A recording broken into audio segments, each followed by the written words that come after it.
just like already there are calls for gun control, and they will continue to be. But on the other hand, the congressmen are now calling for a reciprocity for them to be able to carry in the D.C. area, which I think would be awesome, and then allow for everyone to carry. It's really sad that the capital of this great nation, which the Second Amendment to the Constitution guarantees the right to bear arms, forbids that right.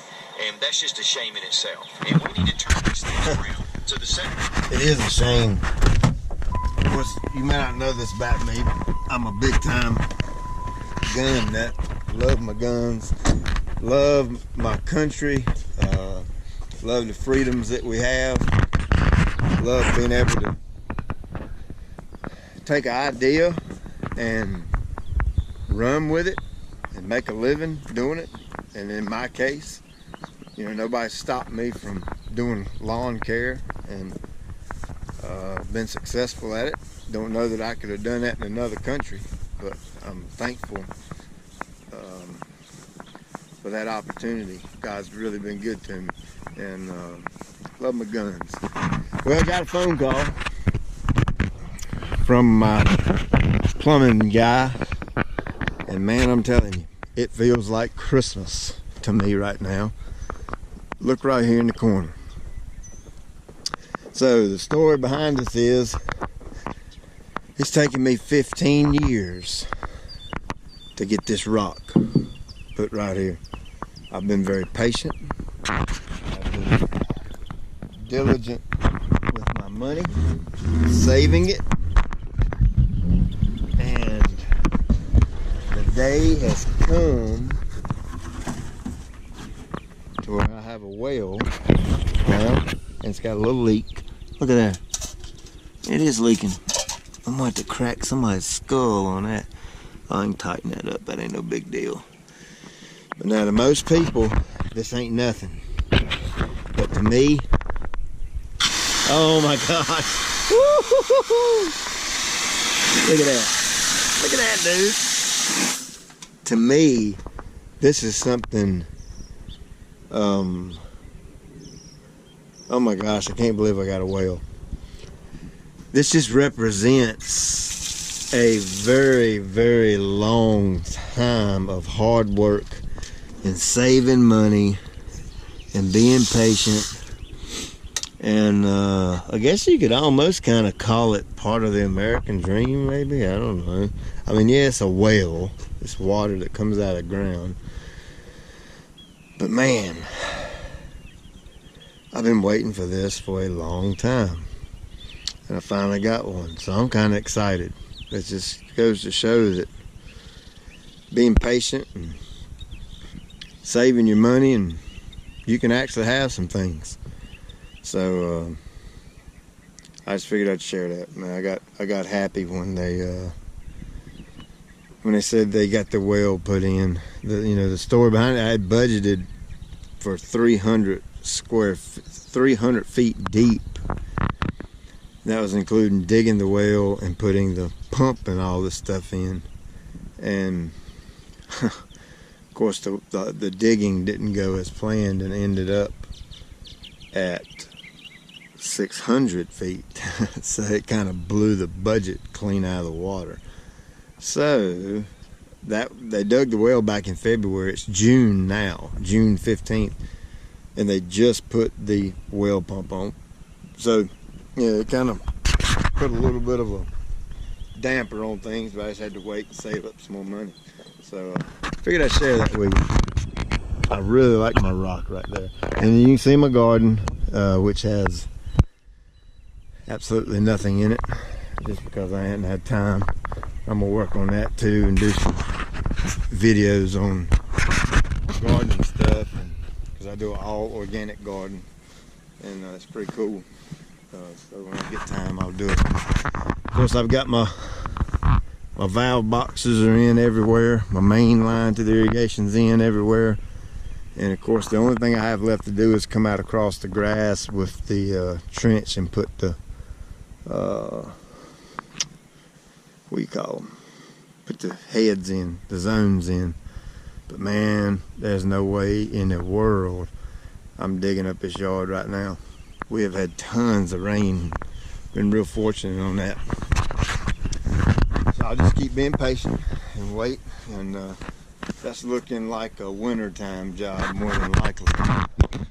So here's the flower install from a previous video. You can see things are getting nice and big and starting to fill out good. So I'll check you later.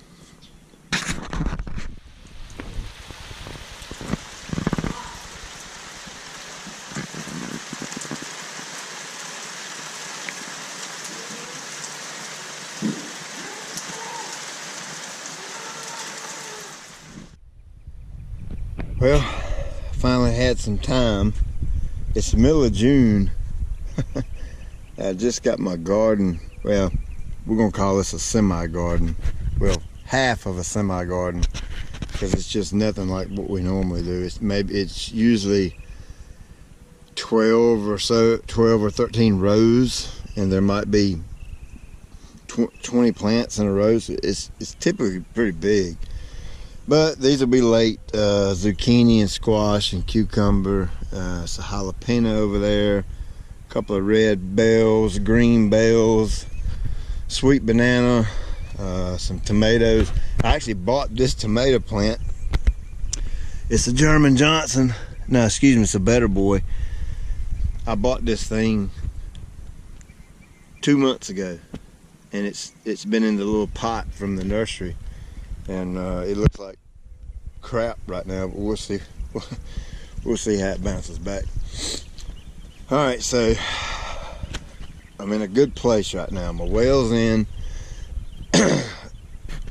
All the main line is completed with the zones. I mean, with the manifolds that go to a zone. And so this is the main line that comes right from the well, and just like the fertigation, I've got a smaller fertigation system for the flowers. I'm going to have a big one for the yard. This is going to be like a 10-gallon, 5 or 10 gallon. That'll sit right here. And if you can imagine, at some point I'm going to put me like a building right here, an outbuilding, to put my mower and all that kind of things in, because to get it out of the carport or the garage. And then it's going to have a little smaller building attached to it that's going to actually cover all this, and it'll have an access from inside. So I'm going to try to do it upright. But here's the bypass. When you want to actually use the fertigation part, here's the two little nipples that the 1/4 inch tubing goes into. You would open up that valve and close that one, and the water would loop around and go that way, and would use the fertigation. Well, if you didn't want to use that, you close and open that one like it is now. So I'm gonna reach up under here and try to find the valve.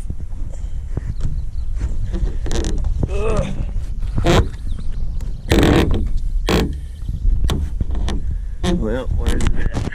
There it is.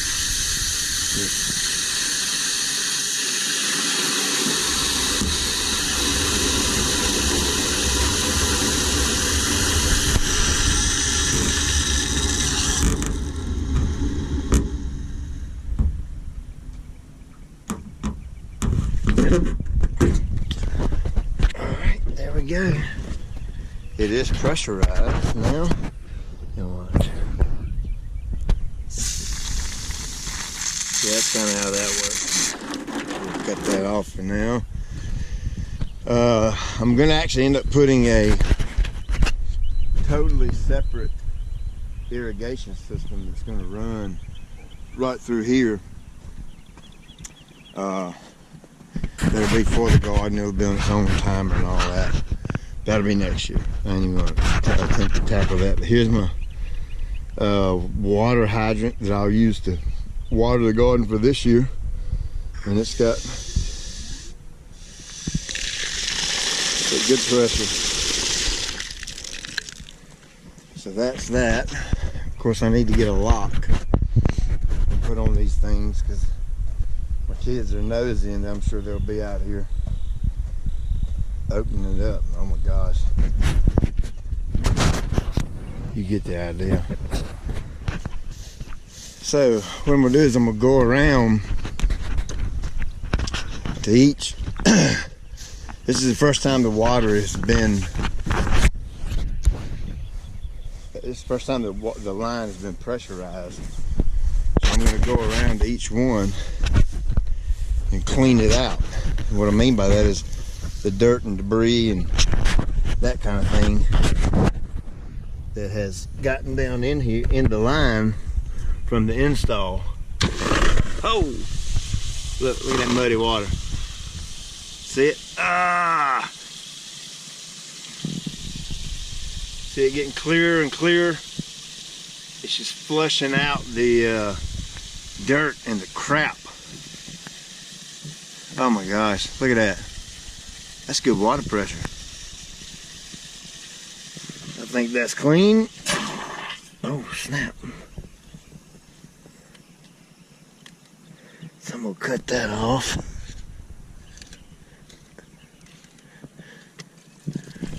Take this away.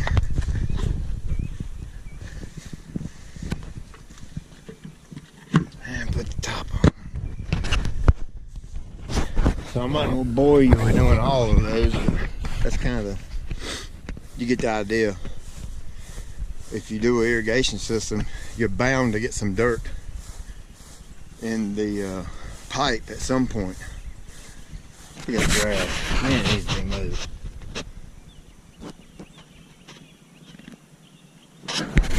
You're bound to get some dirt in the line at some point, so it's good to flush all of that out. And this one over here goes to the flowers, and it's muddy. Oh my gosh, it has rained again, and it's supposed to rain another 2 inches tonight. So we're like really getting hammered.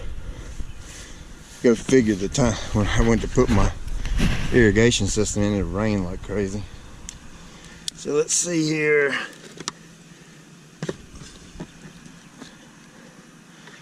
Here is the flower zones.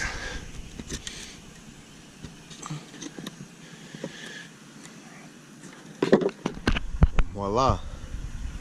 There's your fertigation tube. So here's the bypass we made. Whenever I want to use the fertigation, I turn that on, turn this one off.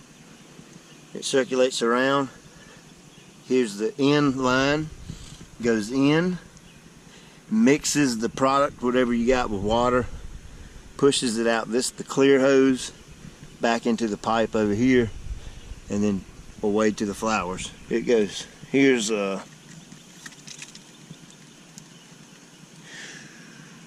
that's not this one. That must be the one on the other side of the house. Oh yeah. There we go. Yeah, that's that one right there. So this one is the one on the other side. So there's your fertigation system, and the big one out back in the garden, it'll be for the yard. It'll look just like this, but it'll be considerably bigger. That one holds 2.5 gallons. The one I'm gonna go with for the grass, it's probably a 5 gallon, because I would probably never at any given point in time put more than 5 gallons of any type of product on the 17,000 square feet that I have. I just can't think of why I would need one bigger. So anyway, you guys take it easy. Check you later.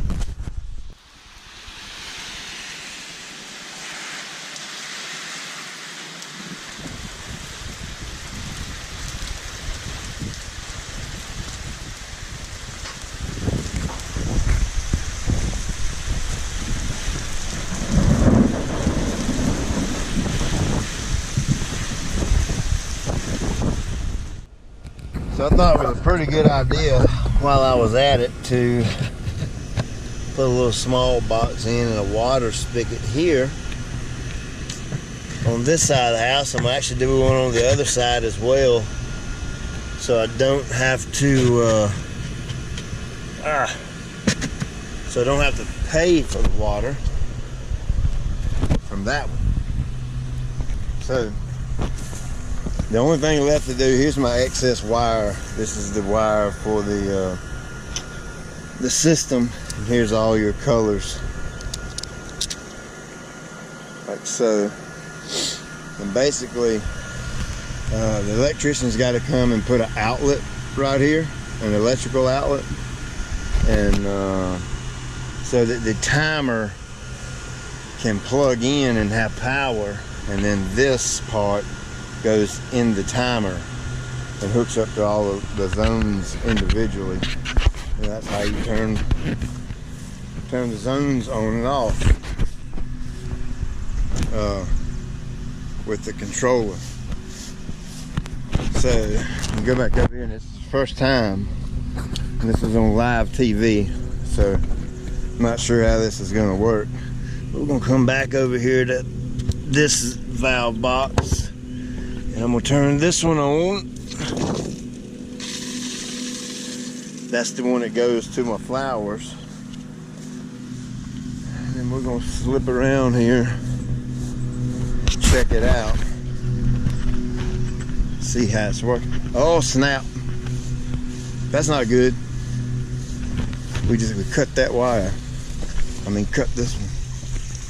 Crap. See, live TV. This is my that's my septic tank right there. And hey, this is a good idea if you are doing a yard. I lost my train of thought. Septic system. It's the big square box that your waste goes in, and I get calls all the time during the summer, and out by the house there will be a nice, perfect, dead square of grass. Well, the reason for that is there is only, now this is well above ground level because I've raised this up, but out at ground level, those boxes are only about 6 inches in the ground, and 6 inches of soil dries out incredibly fast. So if you go through a hot, dry spell, you can almost expect that square to die. That's the reason I put my square right there, so I wouldn't have any dead squares out in the yard. So just the idea, if you have that, you can put it in a natural area or a bedded area, but you have to remember not to plant anything on top of it. Now what I'm going to plant there are hosta, and they dig up really easy, so when we need to get the thing pumped out, we can get it. I can just dig the hostas up. It's no problem. What? It's gonna get wet. Wow, man, I got some serious pressure on this water, which I like that. Oops, that one's got dirt in it. I'll have to clean that out. But I think those heads, I think those valve, the solenoids, I think they have a pressure switch on them. This is a little bit strong on the pressure for these type heads, because when you get too much pressure, you lose the heavier droplet, and it turns into a super fine mist, and I don't want the super fine mist. I actually want it as heavy of a droplet as I can get. It just waters better. So anyway, I'll clean that head out right there. It's probably got a little piece of trash in it, a little piece of dirt. Signing out. Check you later.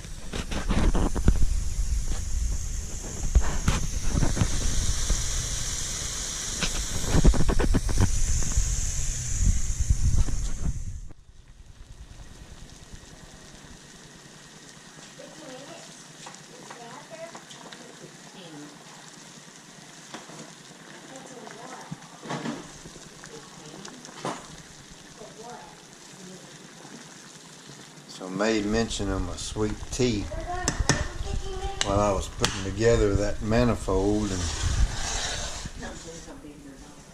yep, somebody emailed me, wanted to know how I made it. So when it comes up to a boil like that, I give it about 30 seconds. Take my bags out.